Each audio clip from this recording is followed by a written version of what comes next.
Hello friends, welcome back to my channel. সেদিন আমি আমার বন্ধুর কাছে শুনলাম NH-34-এর নাম নাকি বদলে NH-12 হয়ে গেছে। আইলাম তাই কখনো হয় নাকি? বন্ধু বলল না না, রাস্তা যখন ভালো হয় সেই অনুযায়ী নাকি রাস্তার নাম্বার হয়। রাস্তা এখন ভালো হয়েছে বলেই NH-34 NH-12 হয়েছে। বললাম কী বলিস, NH-34 তো সে ভাঙাচোরা রাস্তা, সেটা আবার ভালো কবে হলো? বন্ধু বলল হ্যাঁ হয়েছে, গিয়ে দেখে আসতে পারিস। তাই আমি বেশি দেরি না করে চলে গেলাম আমি আর ভাগ্নে NH-34 রাস্তা দেখার জন্য। Sorry, NH-12। NH-34 তো আগে নাম ছিল, এখন NH-12 হয়েছে। তো বন্ধুরা, গিয়ে দেখে আমি অবাক। সত্যি NH-34 যে ভাঙাচোরা রাস্তা ছিল, এক লেনের রাস্তা ছিল, সেটা এখন বদলে 4 লেন হয়ে গেছে এবং রাস্তা খুবই চকচক হয়ে গেছে। আগের রাস্তায় যত জাম ছিল, এই রাস্তায় সেরকম নেই। আর জাম হবেই বা কী করে? একদিক দিয়ে রাস্তা গাড়ি যাচ্ছে আর একদিক দিয়ে গাড়ি আসছে, তো জামে হওয়ার তো কোনো প্রশ্নই নেই। আর সাইড দিয়ে পুরো ব্যারিকেড করা, একদম লম্বা করে। তবে দুঃখের বিষয়, আগে যেরকম যখন তখন এদিক ওদিক পার হওয়া যেত, এখন কিন্তু সেটা হওয়ার নয়। কারণ রেলিং রয়েছে, রেলিং টপকে এদিক ওদিক পার হওয়া অত সহজ নয়। কোনো নির্দিষ্ট জায়গা আছে, সেই জায়গা থেকেই গাড়ি ব্যাক করতে হবে, নাহলে কিন্তু হবে না। এই ক্ষেত্রে অনেক অসুবিধা হয়েছে বলতে হবে, কিন্তু গন্তব্যস্থলে পৌঁছানোর জন্য রাস্তা যে ভালো হয়েছে এবং সুন্দর হয়েছে, খুব তাড়াতাড়ি গন্তব্যস্থলে পৌঁছানো যাবে। আশেপাশে নাইবা আমরা হোটেলে খেলাম। তো সবাই জানো NH-34 ছিল কলকাতা এবং উত্তরবঙ্গকে জুড়ে দেওয়া এই রাস্তা। তো বন্ধুরা, তোমরা এই রাস্তা দিয়ে আর কারা গিয়েছো কলকাতা কিংবা উত্তরবঙ্গে, তারা অবশ্যই কমেন্ট করে জানাও। এবং কলকাতা থেকে উত্তরবঙ্গে যেতে কত সময় লাগছে সেটাও কমেন্ট করে জানাও। কলকাতা যেতে তো আমার 2 ঘন্টা লেগেছে, এটা আমি তো বলেই দিলাম ভিডিওতে। তো তোমাদের কলকাতা থেকে উত্তরবঙ্গে যারা গিয়েছো, তারা কত সময়ে পৌঁছেছো এবং কোন বাসে গিয়েছো সেটাও তোমরা কমেন্ট করে জানাও।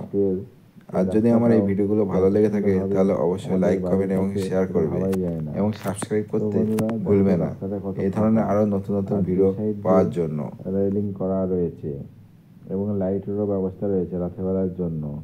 আমি তো এখন দিনে যাচ্ছি, রাতে এই লাইটগুলো হয়তো জ্বলবে।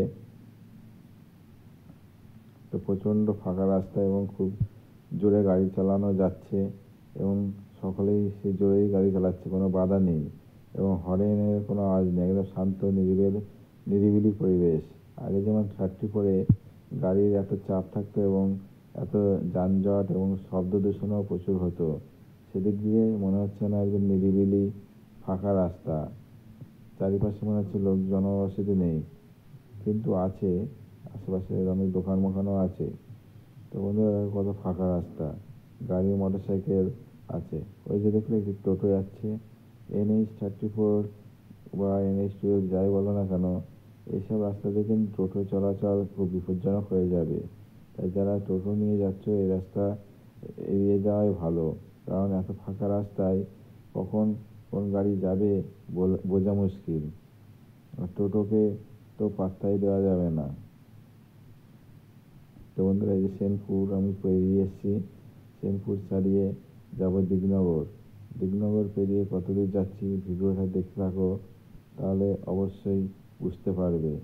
আর বন্ধুরা, যারা আমার চ্যানেলে নতুন, চ্যানেলটি অবশ্যই সাবস্ক্রাইব করে রাখবে এবং বন্ধুদের সাথে শেয়ার করবে আমার ভিডিওটি ভালো লেগে থাকলে।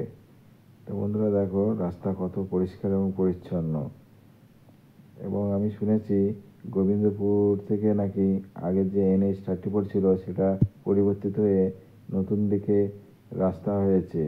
অর্থাৎ তার পেছনে এর একমাত্র কারণ হচ্ছে, যেখান থেকে একটা রেল লাইন গেছে, রেল লাইন ওভারটেক করার জন্য একেবারে শান্তিপুরের রেল লাইন, এবং এই রেল লাইন কৃষ্ণনগর থেকে যে শান্তিপুর দিকে আসে, সেই রেল লাইনটা ওভারটেক করার জন্য একটা ওভারব্রিজ হয়েছে। সেই ওভারব্রিজটাও চালু হয়ে গিয়েছে। সেই ওভারব্রিজের উপর দিয়েই আজকে আমি যাব, গিয়ে দেখবো ওভারব্রিজ থেকে সেই দৃশ্যটা কেমন লাগে এবং রাস্তাটা কত সুন্দর হয়েছে এবং ওভারব্রিজটা কেমন হয়েছে সেটাও আমি দেখবো আজকে। তো এর মধ্যে আমি এগিয়ে চলছি কৃষ্ণ থেকে কলকাতার দিকে। মোটামুটি আমি এখন দিগনগরের দিকে চলে এসেছি।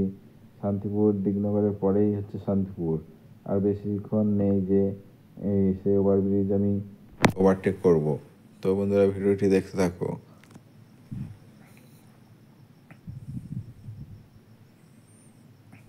তো বন্ধুরা, দেখছো রাস্তা কত ফাঁকা এবং তেলতেলে রাস্তা, কোনো গর্ত, কোনো খারাপ কিছু নেই, কোনো জ্যামও নেই রাস্তায়, কোনো ভিড়ও নেই। এরকম ফাঁকা রাস্তায় গাড়ি চালিয়ে বা মোটরসাইকেল চালিয়ে খুবই আরাম। এবং যারা বাসে করে আসছো তারা খুব তাড়াতাড়ি উত্তরবঙ্গে পৌঁছাতে পারবে কলকাতায়। এবং কৃষ্ণনগর থেকে যারা কলকাতায় যাবে তারাও খুব তাড়াতাড়ি কলকাতা পৌঁছে যাবে। এবং উত্তরবঙ্গে যেন দার্জিলিং আছে, শিলিগুড়ি আছে, অনেকে ঘুরতে যায়, এছাড়া বিভিন্ন কাজে যায়, তাদেরও এই রাস্তা হয়ে যাওয়ার ফলে অনেক সুবিধা হলো, খুব তাড়াতাড়ি তারা তাদের গন্তব্যস্থলে পৌঁছাতে পারবে। এছাড়াও আছে মুর্শিদাবাদ, বহরমপুর প্রভৃতি জেলা, রাজ্য, শহর, এখান দিয়ে যাওয়া যায়। তারাপীঠ বলো কিংবা বিহার, ম্যাসেঞ্জার, সমস্ত কিছু এদিক দিয়ে যাওয়া যায় বহরমপুর হয়ে। তাই অনেকে তাড়াতাড়ি এই রাস্তা ব্যবহার করলে পৌঁছাতে পারবে। তো বন্ধুরা, আমরা দেখো দিগনগরে পৌঁছে গেছি, দিগনগরের উপর দিয়ে যাচ্ছি।